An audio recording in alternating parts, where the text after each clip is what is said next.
怪，玩魔鬼，金箍棒你平是非。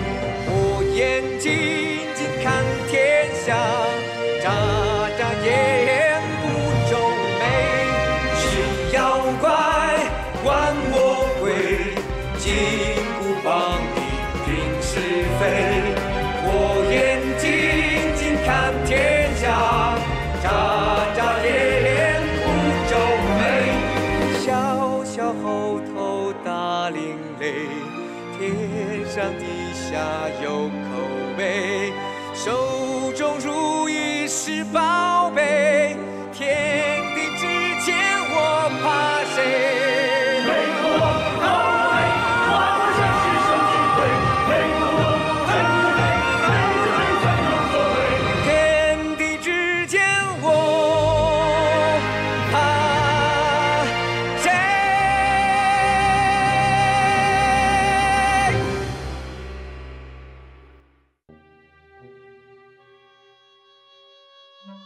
？Niloko ako na makukulit na yun! Walang yakang unggoy ka! Lagot ka talaga sa akin kapag nakita kita! Naku, galit na galit talaga siya. Baka mamaya tawagin na niya ang nanay niya. Oras na para ipakita sa kanya ang amo sa kuweba. Humanda ka pala ka. Dahil malapit nang lumapit sa'yo ang pinakakinatatakutan mo. Humanda sa akin ang unggoy na yun! Magbabayad siya sa ginawa niya! Ha?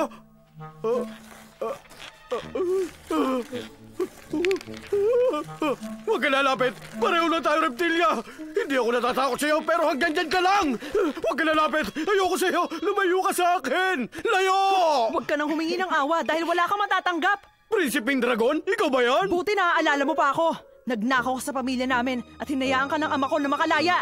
Pero hindi ka man lang nagbago! Naisipan mo pang dalhin ang mga kalukuhan mo dito sa bundok ng Fangkun. Wala kang kasing sama! Kaya ngayon, hayaan mong ipakilala ko sa iyo ang kaibigan kong nagbulawas sa bundok ng mga ahas. Humanda ka dahil matitikman mo ngayon ang kanyang paghihigante. Sige, kainin mo na siya.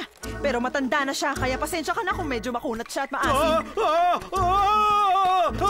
Bawa ka sa akin, kamahalan! Totoo sinabi niya, hindi ako masarap! Parang awa mo na, diyan ka lang, huwag ka lumapit sa akin!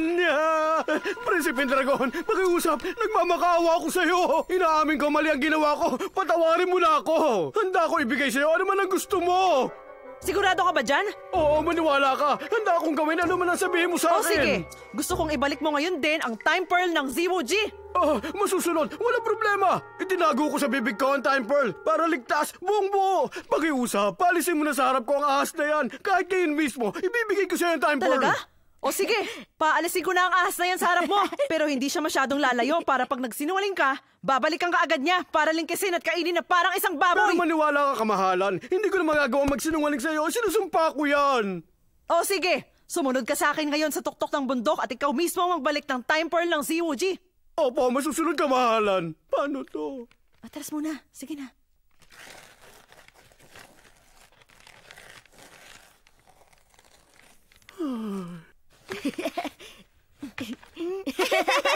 Ngayon, wala na siya. Pero kapag nagsinungaling ka, babalikan ka niya. Opo, maraming salamat, kamahalan. Sige na, lumabas ka na rito ngayon din. Ayoko nang pinaghihintay ako. Ano bang hinihintay mo? Pagsikat ng araw? Bakit ba parang ang bagal mong kumilos? Teka, sandali ba dito yung dalawang yan? Wala nang tanong-tanong. Bilis! Kilos na! Opo, kamahalan.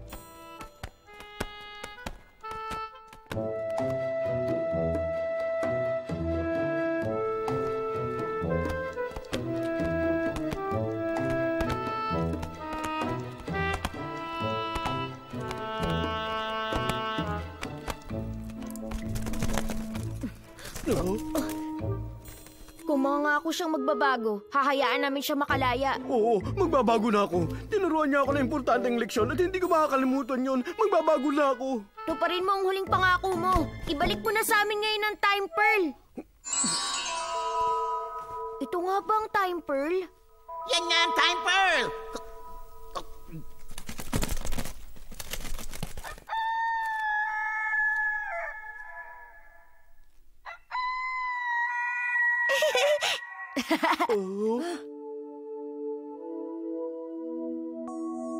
Jade Rabbit, handa ka na? Hinaan mo nga ang boses mo! Paano kung bumalik si Lau at narinig tayo? Bakit kaya ang kukupat kumilos ng mga babae? Ilang oras ang inaabot sa pag-aayos lang ng buhok nila. Jade Rabbit, 2 oras na kami naghihintay dito. Matagal ka pa ba? Sandali na lang. Kanina mo ba sinasabi yan? Ang tagal mo! Kailangan natin magtago bago pa tumating kamahalan. Baka abutan niya tayo! Ano ba? Sabi ko naman sa'yo, di ba pahamak ang mga babae? Ewan ko kung bakit ayaw mo maniwala. Panginoong Lau! Lagot! Nariyan na si Haring Lee! Patay si Haring Lee nga. Papunta na siya rito. Panginoong Lau!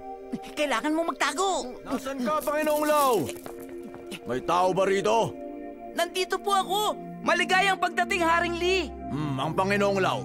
Pumunta po siya sa gubat para kumuha ng mga halamang gamot. Maaari ko ba kayong paglingkuran, kabahalan? May kang salamin daw si Panginoong Lau. Malinaw sa isang sulyap ang tawag. Totoo po yan, kabahalan. Gusto kong hiramin yon ngayon din. Pero hindi ko po alam kung saan nakalagay yun. Masikreto po siya sa mga gamit niya. Pagbalik niya, sabihin mo agad na kailangan kong hiramin yon. May isa kasing demonyo na naglalaho. Alam kong malaki ang may tutulong sa akin ng salamin na yon. Opo, sasabihin ko sa kanya. Talasan niyo ang mga mata niyo. Baka may makapasok na kahina-hinala dito. Opo.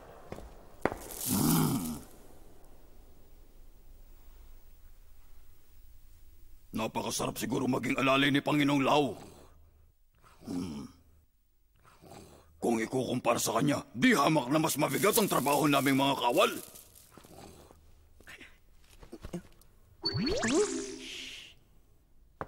Kamahalan, wala po kami nakita sa paligid. Mula ngayon, lagi niyo nang isara mga bintana at mga pinto. Baka makapasok ang demonyong yon. Opo, salamat po sa pagbisita. Oh, muntik na ako to na.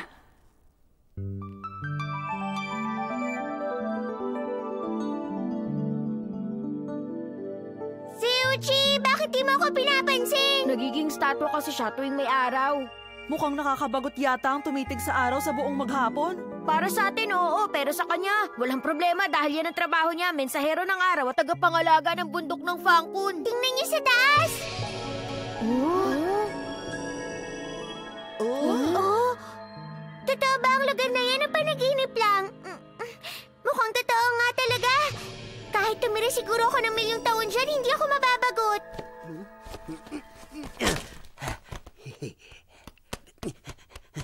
Ha?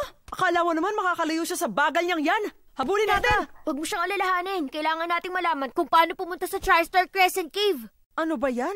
May damit ba kayong pangtaglamig? Bakit kailangan ng palamig, ha? Kung gagawa tayo ng hagdan papunta sa kuweba, aabutin tayo ng panahon ng taglamig sa paggawa ng ganun kataas na Tanungin hagdan. natin si Ginoong Panda, baka alam niya kung paano umakyat doon. Tama ka, pero hindi naman natin alam kung nasa na siya.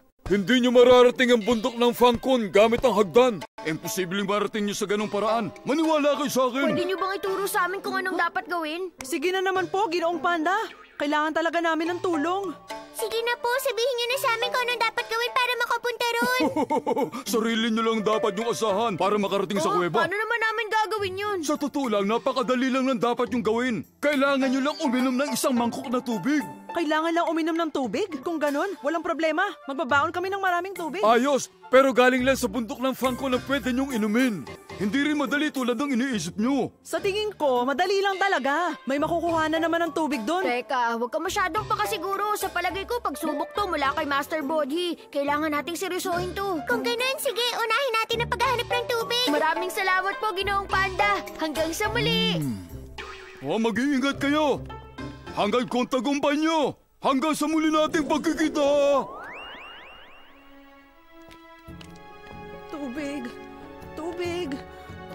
Bakit wala tayong makita? Lumaki ako sa silangang dagat. Hindi ko akalaing mahihirapan tayong maghanap ng Sa tubig. bundok ng Wago, napakaraming talon at maliliit na ilog. Hindi ko inaasahan na ganito ang bundok ng Fangkun. Di maliit na lawa, wala akong makita. Teka, parang alam ko na ang dapat gawin. Magpapaulan ako kahit sandali lang. Pag nagawa ko yun, wala nang Oo problema. nga pala, kaya mong gumawa ng ulan. Kailangan natin yan ngayon. Prinsipe ako. Kaya kong gawin yan. Oh, sige, magaling na prinsipe. Gawin mo na. Taasan mo pa kaya ng konti ang lipad mo. Kung kaya kong gawin yon, ginawa ko na. Dapat kanina pa ako nakarating sa TriStar Crescent Cave. Anong nangyari sa'yo? Hindi ko rin maintindihan. Nakapagtataka talagang hindi ko magawang makalipad ng maayos. Parang may kakaiba dito eh. naniniwala ako sa sinabi mo. Kanina pa tayo naglalakad sa lugar na to, pero kahit isang patak ng tubig, wala. Pero tingnan mo ang paligid. Mukhang malulusog naman ang mga puno't halaman dito. Oo nga. Siguro, sa hangin sila kumukuha ng tubig. Alam ko na kung saan tayo kukuha ng tubig. Teka, hintayin mo kami, Batong Unggoy!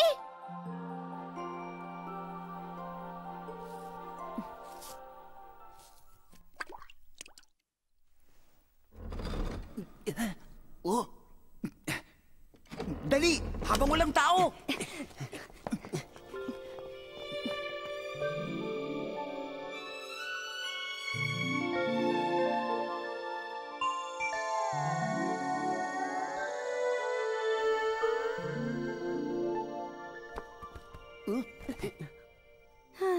Ayoko pang umalis dito. Gusto ko sana magtagal pa rin ng konti. Sige, maganda yan. Ipapasyal ka namin sa paligid nitong templo sa langit. Malapit nang sumikat ang araw, kaya kailangan na natin magplano. Kung ganun, kailangan nating humanap ng magandang lugar na mapagtataguan ni Jade Rabbit. Hala, nagkalat ang mga nagbabantay. Mukhang walang ligtas sa lugar para sa kanya. May alam ako. Talaga? Saan? Alam kong iniisip mong lugar, sa Palasyo ng Buwan. Oo, diba? Alam nyo, para talaga kayo magkapatid. Pati kung mag-isip, pareho kayo. Saan yung Palasyo ng Buwan? Sa lugar na yon nakatira si Diwatang Tiang. Sa pagkakaalam ko, wala talagang pumupunta sa lugar na yon, kaya ligtas para sa'yo. Si Diwatang Tiang? Gustong-gusto ko siya. Malaki ang paghanga ko sa kanya. Tingin nyo, papayagan niya akong manatili ron? Payo ko lang sa'yo, ha. Huwag ka muna masyadong matuwa. Karamihan kasi, kakaibang tingin sa kanya. Mas gusto niya mapag-isa kaya wala siyang kasama. Nagagalit talaga siya kapag may nakakita ng iba. Malabong pumayag siya na manatili ako. Pero mas mabuti na rin subukan natin. Wala namang masama, di ba?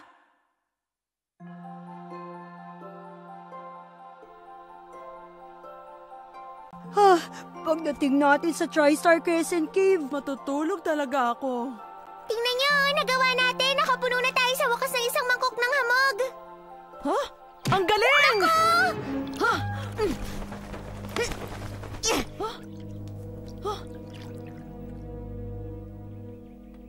Masyado kang walang ingat. Muntik nang masayang ang pinagpaguran natin magdamag. Pwede ba? Huwag mo akong sisihin sa nangyari. Kasi, yung ugat na yan, yan ang may kasalanan. Aray! Aray ko! Aray ko! Tingnan nyo, balon yun, diba?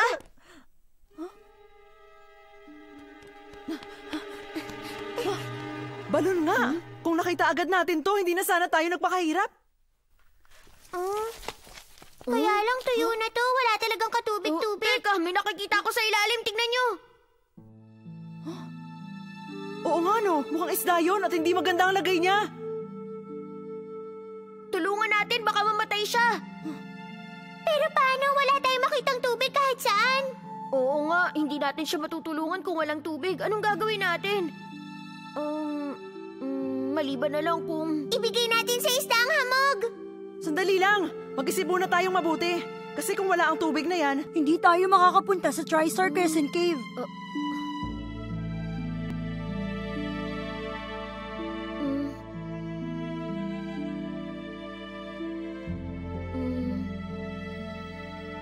Hindi natin siya pwedeng hayaang mamatay.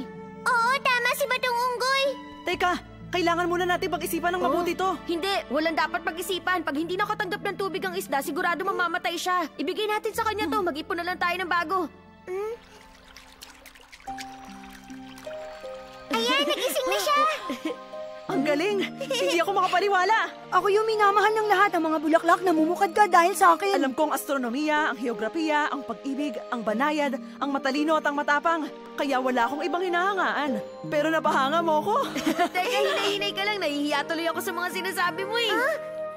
Tingnan niyo siya, oh.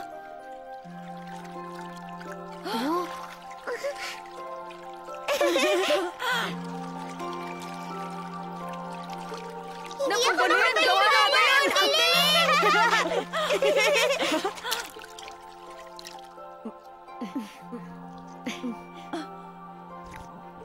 Ako rin! Painom ako! Sige na! Hindi ka naman makapaghintay?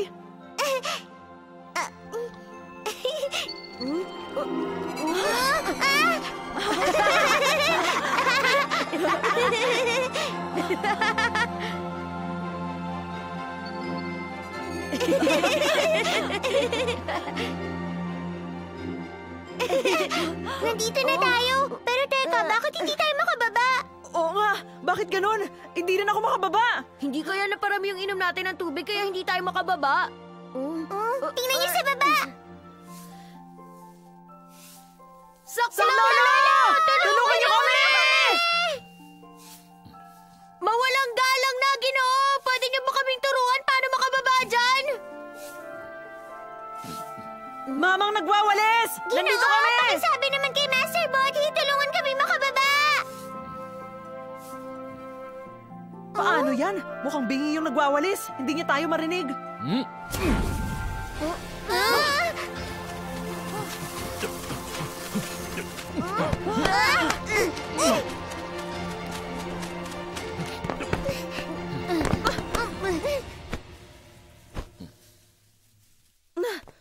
Ano bang problema niyo, Ginoo? Bakit pinabayaan niyo na lang kaming bumagsak? Hindi niyo ba alam kung sino ako? Baka magulat kayo kapag nalaman nyo. Para sa kaalaman nyo, minamahal ako ng lahat. Maski ang mga bulaklak na mumukadkad ng dahil sa akin. Pasensya na ho kayo. Nagpunta po kami rito dahil kay Master Body. Alam niyo ho kasi, Ginoo, maraming bagay kami na gusto matutunan mula sa kanya.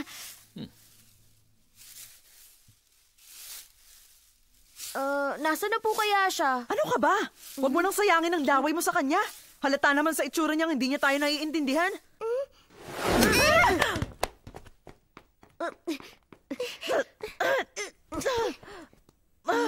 Ayos lang ako.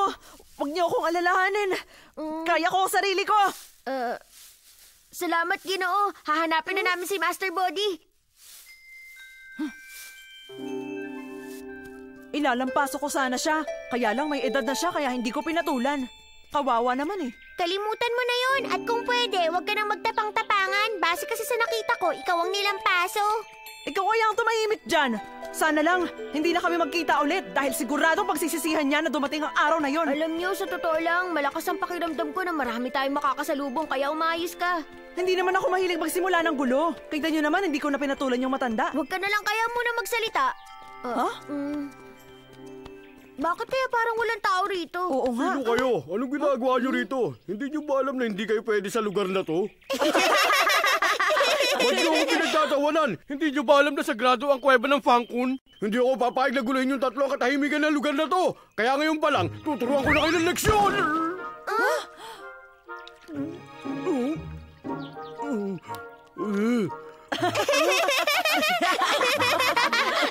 Ang galing niya sumisid. Nakakatawang tignan. Ang laking tao pero lampa. Lampa pala ha! Ngayon matitikman niyo ang lakas na sinasabi mong lampa! Humanda ka!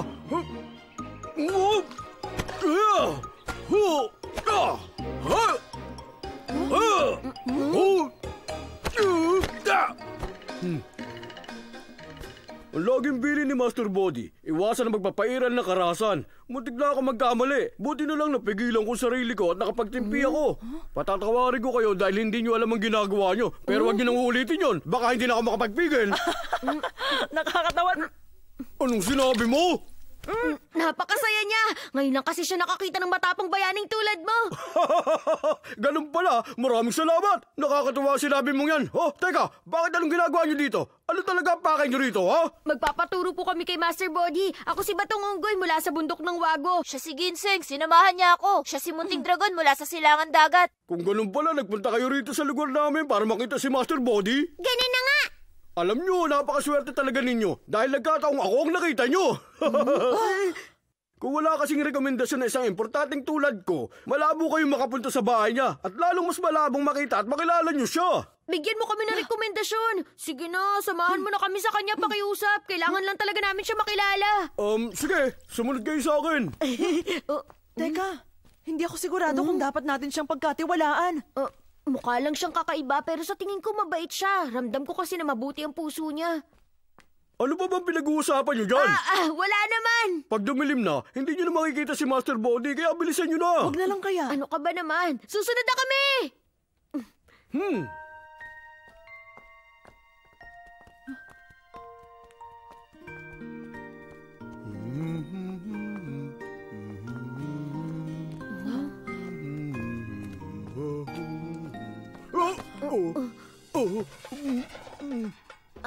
Bakit ka huminto?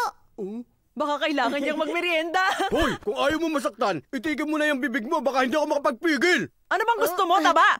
Pero bakit ka nga ba huminto? May gusto ka bang sabihin sa amin? Teka, siguro naman narinig niyo ng patakaran dito sa... TriStar Crescent Cave. Anong patakaran? Ano ba talaga pinagsasasabi mo? Teka, sandali lang. Paano ko nga ba sasabihin sa iyo? Sa bagay, estudyante niya ako at sasabihin ko na, hindi lahat natututo kay Master Body. At kahit matuto pa kayo, hindi nangangahulugan na magiging basa kayo sa mga kasanayan na ituturo ni Master Body. Paano kami uuwi kung ganun?